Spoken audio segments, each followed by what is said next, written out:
नमस्कार, आप देख रहे हैं RNI न्यूज़ का ये बेहद ख़ास प्रोग्राम प्रदेश की बात। प्रदेश की बात में आप सभी का स्वागत है।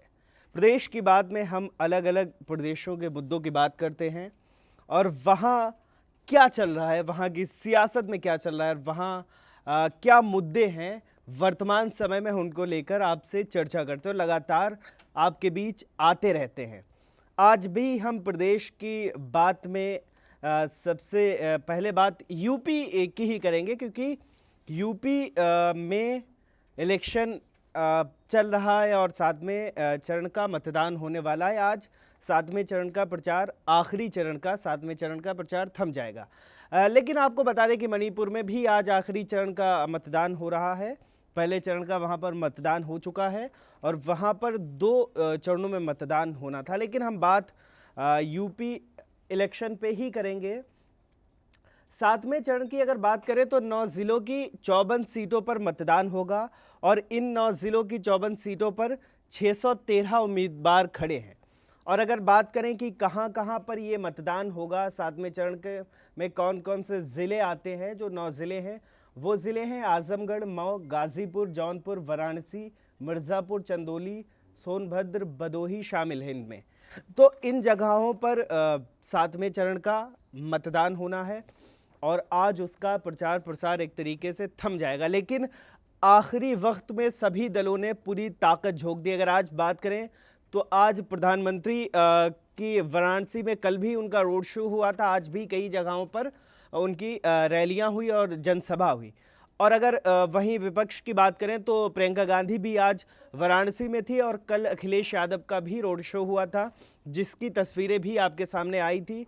तो एक तरीके से आखिरी चरण में सभी ने पूरी ताकत झोंक दी है, क्योंकि आखिरी चरण एक निर्णायक चरण भी है और लगातार भारतीय जनता पार्टी भी उसमें कोशिश कर रही। क्योंकि अगर बात करें वाराणसी की तो प्रधानमंत्री का ये दूसरा वाराणसी का दौरा था। इससे पहले उन्होंने जनसभा को संबोधित किया था। लेकिन इस बार जो प्रधानमंत्री का रोड शो हुआ है, उसकी जो तस्वीरें आई हैं वो एक तरीके से ये दिखाती हैं कि बनारस में आज भी प्रधानमंत्री की वही साख है। उसी तरीके को से जो वहाँ के सांसद हैं उनके प्रधानमंत्री नरेंद्र मोदी, उसी तरीके से लोगों में आज भी उत्साह है। अगर बात करें 2017 में तो इस तरीके का रोड शो उन्होंने 2017 में किया था, उसके बाद ये विधानसभा इलेक्शन में किया है। और ये रोड शो एक तरीके से इसलिए भी किया गया क्योंकि कई सीटें ऐसी है जहां पर इस बार कांटे की टक्कर बताई जा रही है और वाराणसी में ही है और वाराणसी मोदी जी का संसदीय क्षेत्र है, तो इसलिए भी ये अहम हो जाता है बनारस। और बनारस एक तरीके से यूपी का केंद्र भी है, तो इसलिए भी अहम हो जाता। तो इसीलिए प्रधानमंत्री के साथ ही भाजपा के सभी नेता और विपक्ष के सभी नेताओं ने पूरी ताकत झोंक दी। वो कहीं ना कहीं उस पर कब्जा करने चाहते हैं और प्रधानमंत्री वही 2017 का जो इतिहास है बनारस में फिर से वो दोहराना चाहते हैं। हालांकि कहीं ना कहीं उनके रोड शो से ये तस्वीरें सामने निकल के आई कि वो इतिहास दोहराते हुए दिख भी रहे, लेकिन ये देखने वाली बात होगी जनता उसमें किसको मतदान करती है, क्योंकि उसी तरीके की भीड़ अखिलेश यादव के रोड शो में भी दिखी। जो दूसरी खबर यूपी से है वो बहुत बड़ी खबर है। यूपी में सांसद रीता बहुगुणा जोशी के बेटे मयंक जोशी ने समाजवादी पार्टी आज पूर्ण रूप से और आधिकारिक रूप से ज्वाइन कर लिया। आजमगढ़ में आज समाजवादी पार्टी का कार्यकर्ता सम्मेलन था, जहां पर बीजेपी सांसद रीता बहुगुणा जोशी के बेटे मयंक जोशी ने समाजवादी पार्टी का दामन थाम लिया। हालांकि इससे पहले मयंक जोशी काफ़ी विवादों में भी रहे थे, क्योंकि वो जिस सीट से टिकट चाह रहे थे वहां से उनको टिकट नहीं दिया गया और इस तरीके की खबरें भी आई थी कि रीता बहुगुणा जोशी भी उस वक्त में पार्टी से इस्तीफा दे सकती, लेकिन उन्होंने दिया नहीं था। हालांकि रीता बहुगुणा जोशी ने ये बयान ज़रूर दिया था कि अगर उनके बेटे को टिकट नहीं मिलता तो वो पार्टी से इस्तीफा दे सकती हैं। लेकिन आज की बड़ी खबर यही है कि आज कार्यकर्ता सम्मेलन में आजमगढ़ में रीता बहुगुणा जोशी के बेटे मयंक जोशी ने पूर्ण रूप से और आधिकारिक रूप से समाजवादी पार्टी का दामन थाम लिया है और ये आखिरी चरण में थामा है। तो इसके सियासी मायने भी होंगे, लेकिन ये देखना होगा कि इसके सियासी मायने क्या निकलते हैं। ये तो चुनाव के बाद ही पता चलेगा, क्योंकि लेकिन बड़ी खबर यही है कि उन्होंने समाजवादी पार्टी का दामन थाम लिया। अगर तीसरी खबर की बात करें तो लगातार एक खबर आ रही थी अयोध्या से। अयोध्या में डीएम आवास का जो है वो उसका जो साइन बोर्ड था उसका रंग की सियासत वहां पे हुई थी, रंग बदलने की बात आई थी। तो अगर बता दें आपको, अब उस जो साइन बोर्ड था अयोध्या में डीएम आवास का, अगर वहां के जिलाधिकारी की बात करें तो नीतीश कुमार वहां के जिलाधिकारी हैं।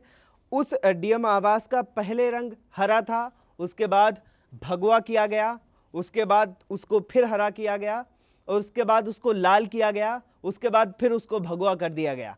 तो इस तरीके की अयोध्या से मामला सामने आया और लगातार उस पर सियासत हो रही, क्योंकि जब भगवे से हरा डीएम आवास का साइन बोर्ड किया गया था उसके बाद सियासत गर्म हो गई थी। हर तरफ से ये खबरें आने लगी थी, लोग ट्रोल भी करने लगे थे कि अयोध्या में इस तरीके की घटना हो रही कि एक साइन बोर्ड जिसको भगवा से हरा किया जा रहा है, ये इलेक्शन के वक्त ही किया गया था। आपको बता दें उस दिन गोरखपुर में इलेक्शन भी हो रहा था, मतदान भी हो रहा था। तो उस वक्त में ये खबर आई थी कि वहाँ का साइन बोर्ड जो है उसको भगवे से हरा कर दिया, लेकिन अब फिर उसको पहले भगवे से हरा किया गया, उसके बाद हरे से उसको लाल किया गया, लाल से फिर उसको भगवा कर दिया गया। तो ये खबर अयोध्या से है। तो अभी चुनावी मौसम है, चुनावी मौसम में इस तरीके की खबरें आती रहती हैं और इस तरीके की घटनाएं होती रहती हैं। लेकिन आखिरी चरण का मतदान 7 मार्च को होना है और इस पे सभी पार्टियों ने अपनी ताकत झोंक दी है। अब ये देखना होगा कि वो कितनी सफल होती हैं, ये तो आने वाली 7 मार्च ही बताएगी। आप देख रहे थे प्रदेश की बात में इसी तरीके से हम आपके बीच सभी प्रदेशों की खबरें, सभी प्रदेशों के मुद्दे लाते रहेंगे। इसके लिए हमारे चैनल को सब्सक्राइब करें, वीडियो को लाइक एंड शेयर करें और लगातार बने रहें आरएनआई न्यूज़ के साथ। हमारे चैनल को लाइक करें, सब्सक्राइब करें, बेल आइकन को ज़रूर दबाएं और वीडियो को ज़्यादा से ज़्यादा शेयर करें। देश दुनिया की तमाम खबरों को नए अंदाज में देखने के लिए बने रहें हमारे साथ और देखते रहें आरएनआई न्यूज़।